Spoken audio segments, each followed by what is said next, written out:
When severe weather strikes, we rely on the National Weather Service to issue weather alerts in time for us to take action. National Weather Service meteorologists rely on a vast array of atmospheric observations to best plot the anticipated path of developing storms, including radar, weather balloons, and weather satellites.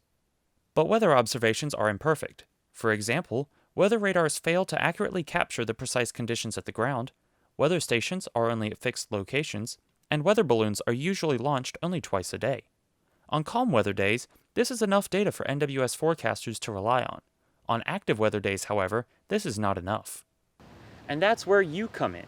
For almost 60 years, the National Weather Service has relied on one additional source of observations. That source is the public, specifically trained weather spotters. In 1965, when the National Weather Service was still called the United States Weather Bureau, the need for real-time public weather observations was realized in the Skywarn program. In its early days, Skywarn was primarily an amateur radio function. Go ahead with your report, please. Good evening, Virginia. At 6:55 p.m., we have a measured snowfall of 1.5 inches. Ham radio operators used local repeaters to relay information directly to their local weather forecast office. The program has grown and evolved over the years to include emergency managers, first responders, and members of the public who have an interest in weather.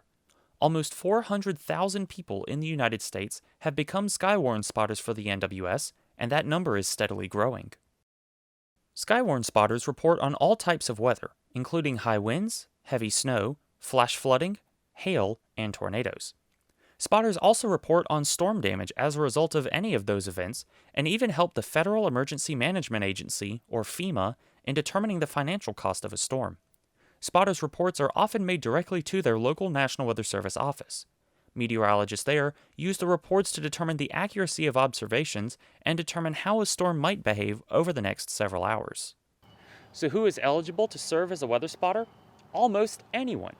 All you need is a way of contacting the National Weather Service when severe weather occurs, whether that's via phone, internet, or even amateur radio.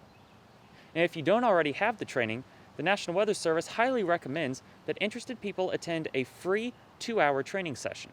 This will familiarize you with the types of significant weather most common in your area. The State College Weather Forecast Office, for example, tends to focus more on winter weather, as that is the primary threat there. By contrast, the Binghamton, New York Weather Forecast Office, which covers both Wilkes-Barre and Scranton, places special emphasis on flooding, as there are lots of rivers in that region that are prone to frequent flooding. Skywarn spotters receive additional instruction in how to safely report ongoing flooding in their area. Another lesson taught to attendees at nearly all training sessions is how to read the sky. Different cloud types often correlate to different types of weather. National Weather Service meteorologists also teach attendees how to read a radar image and familiarize them with some of the products available on the WSR-88D series of radars used all across the country. But simply learning how to observe the weather is only half the equation.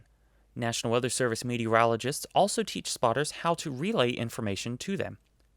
The procedure for this varies by office, but in general, most offices have a dedicated phone number and/or email address set up for spotters to submit their reports. If you have an amateur radio license like me, look online and see if there is a local Skywarn net in your area.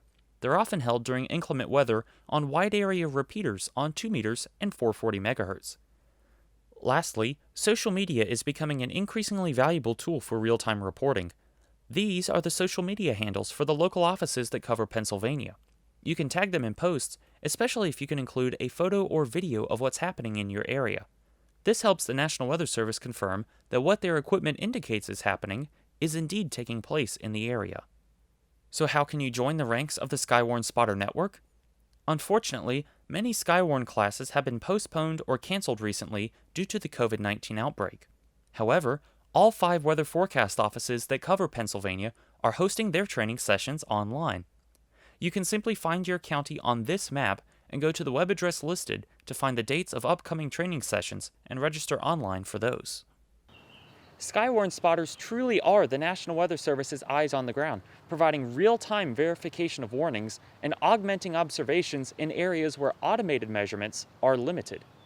The volunteers who serve as weather spotters make up one of the largest volunteer organizations in the nation and the National Weather Service is always grateful for their help to keep the public safe. For Weather World, I'm Christopher Tate.